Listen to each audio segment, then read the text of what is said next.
Today, I'm going to be making a pizza casserole. It is from this book. It is Gooseberry Patch Church Suppers. This is a modified recipe. When we get to the end of the video where Kevin and I are actually doing the review, I will tell you what I changed about this recipe. But for right now, we're just going to go over the ingredients. The ingredients you need are a half a pound of ground beef, 1 onion chopped. Kevin is going to chop that onion for me. You need a 10-ounce jar of spaghetti sauce. So what we did was, we poured 10 ounces. That's how much spaghetti sauce you're going to need. You're going to need this entire jar of pizza sauce, which is 14 ounces. You're going to need a package and a half of these Klusky egg noodles. I had never heard of Klusky egg noodles in my life. They actually say Klusky. These came from Walmart. So I'm going to use a whole bag and a half. 12 ounces. 12 ounces, yeah, 12 ounces. Then we're going to use a 6-ounce package of sliced pepperoni. We like the Hormel brand, that's what we buy. And then you need 8 ounces of shredded mozzarella cheese and 8 ounces of shredded cheddar cheese. We're going to preheat our oven to 350 degrees. The first thing we're going to do is Kevin's going to dice this onion. I'm going to start my hamburger. I'm going to cook up my ground beef. And I'm going to go ahead and boil my noodles according to the directions on the back. So it gives you 2 ways to cook them. You can add them to 2 quarts of boiling water and cook for 10 minutes. Or add noodles to 2 quarts of boiling water, cover pan and turn off the heat and steam them. We're not going to do that. We're going to add them to boiling water, and we're going to cook them for 10 minutes, and I'll show you as we're going along. Yeah, and as we're browning the hamburger, we're also going to cook the onions at the same time in the hamburger. My ground beef and onions are cooked. I'm going to drain the grease off because look at the grease. And then I'll be back for that. Our water is just starting to boil for our noodles, and we'll be putting those in just a second. So I drained my grease. I'm going to keep my heat on low, and I'm going to add all of my spaghetti sauce to this, and you're just letting your spaghetti sauce heat up. And so just combine this and let it simmer, and just make sure it doesn't start to stick or anything like that. Stir it occasionally. So my pasta is boiled. I boiled it for 10 minutes and then drained the water off. Now you're going to take your pizza sauce, and we're going to take the entire jar, and we're going to stir it in our noodles.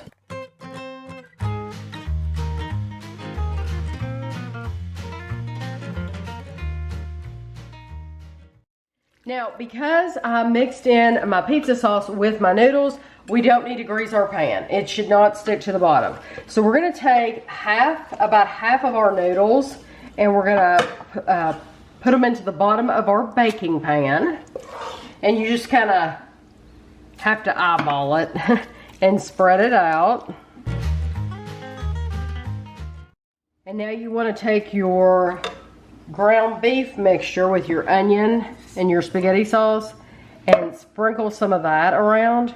We're going to try to get 2 layers here, so you don't want to you won't be able to get a really thick layer of ground beef, but it'll be nice. You should be able to have just a thin layer. Get some in every bite, like this. And then we're going to use our other ingredients as well. We're going to use we're going to have a layer of pepperoni. And so take your pepperonis, and you will definitely be able to have this entire pan covered if you buy the right size bag, because you get a lot of these little pepperonis in this bag.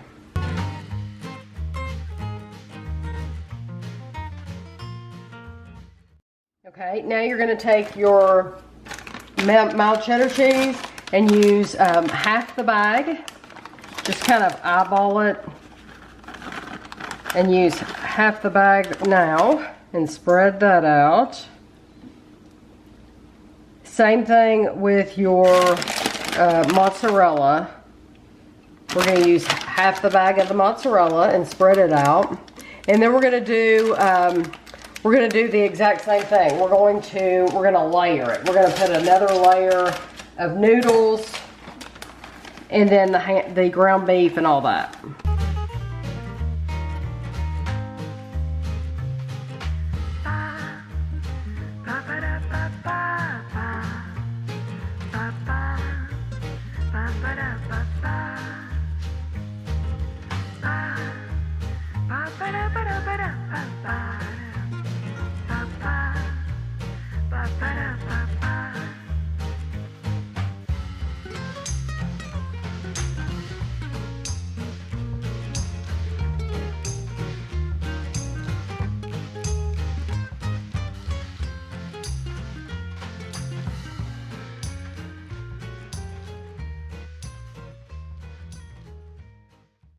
Now I'm gonna put this in the oven for 20 minutes, but when it comes out, when it's all finished, I will let you know how long it stayed. But you want all your cheese to be melted, and Kevin and I like ours to be like a golden toasty looking. So, but I'm gonna start out at 20 minutes, and then I'll let you know how long it ended up being.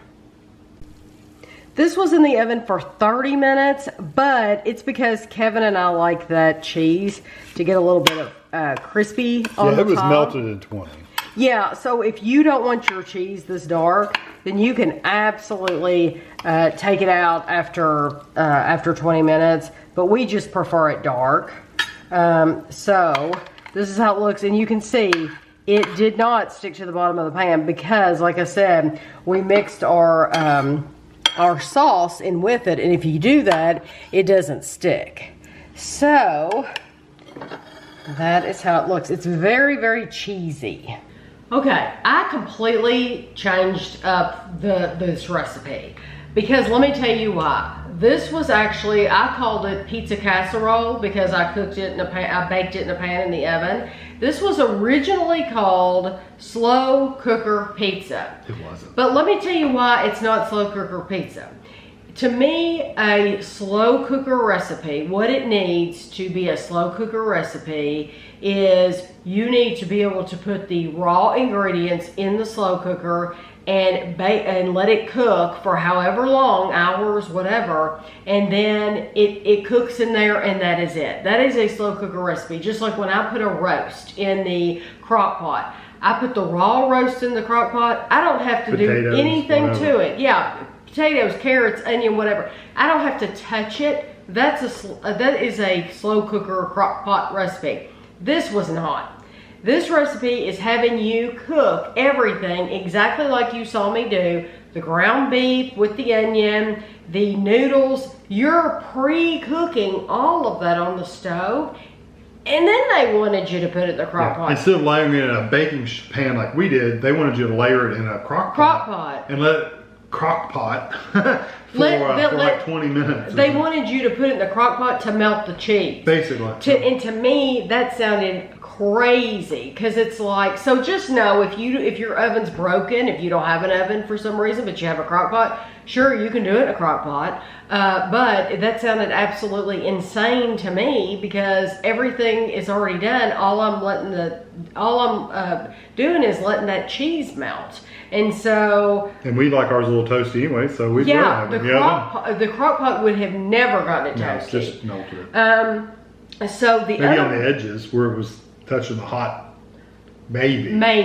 Yeah. The other things I changed were some of the amounts, just because between the time that this cookbook was written and now, amounts change. It's amazing to me when back in the day, whenever something had so many ounces in it, and now you realize that over time, just like these bars, those Kodiak bars, how they've removed one bar from the box. So instead of getting 6, you're only getting 5 now. Not just Kodiak. But any bars. Yeah, tons of bars have done that. You're not getting 6. Well, they're doing the same thing now with cheese, with spaghetti sauce, pizza sauce, all that. So I did change the amounts just to fit today's measurements. Okay, did I cover it all? Yeah, I think you covered it. Okay. So here we go. Yeah, the measurements Tammy gave you were measurements you can buy true now. Measurements. Yeah. You can buy that stuff now. But now I may have had these noodles in something, but I've never in my life, like I said, heard of them or bought them or made them. But I made them exactly like their directions. I boiled them for 10 minutes and then drained them.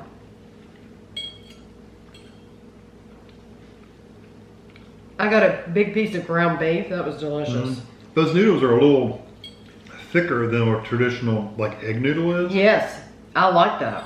I like it that it's thicker and it's not as wide. And depending on what kind of sauce you get, will change the flavor quite a bit. Yes. So if you get something with garlic and oregano or whatever, you know, that you're going to taste that really strong, because what I'm getting out here is a very sweet spaghetti sauce, because that's the Prego you use is a sweeter spaghetti sauce. Right. I love this. I think this is delicious.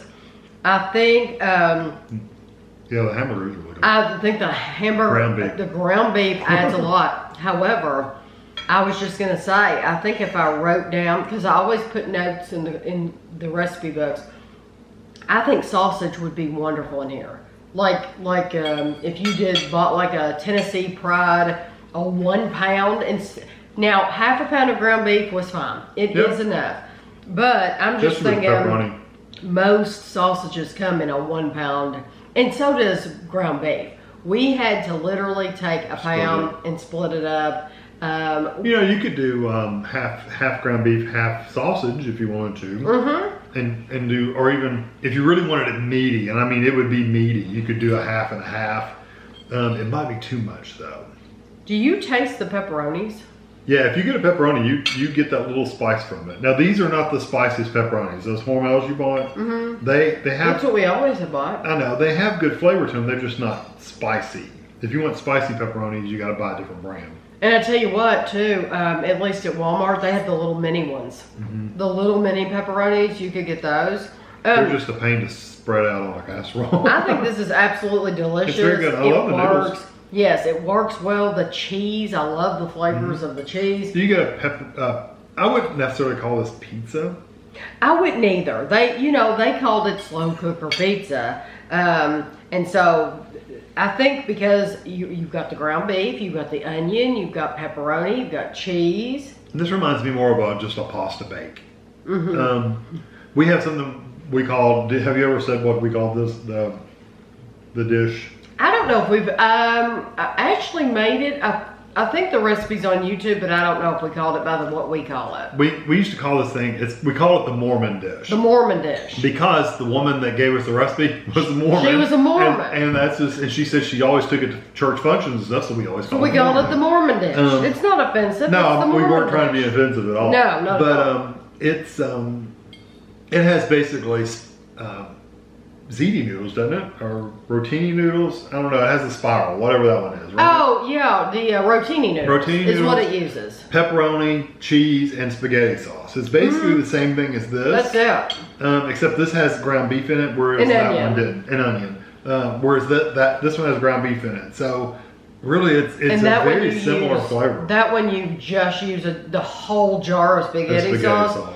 Whereas this one had you basically using half spaghetti and then pizza. And you do get a little bit of that pizza sauce flavor. You do. Yeah, it does make a difference. So, but it reminds me of it very much reminds me of the Mormon dish. And we might have called it a pizza bake, because I'm thinking the recipe's really old on YouTube that we did. And I'm thinking for some reason Ashley's the one that did the video. Maybe. And I don't know what I called it. I might have called it the Mormon dish. I might have called it a pizza bake, just because I didn't want to offended anybody. But this is very, very good. It's very, very good. And I do like the pasta quite nice. Yes, and it's cooked perfectly. Yeah. It's not too soft. It's not hard. I can actually see that if you made a homemade chicken noodle soup.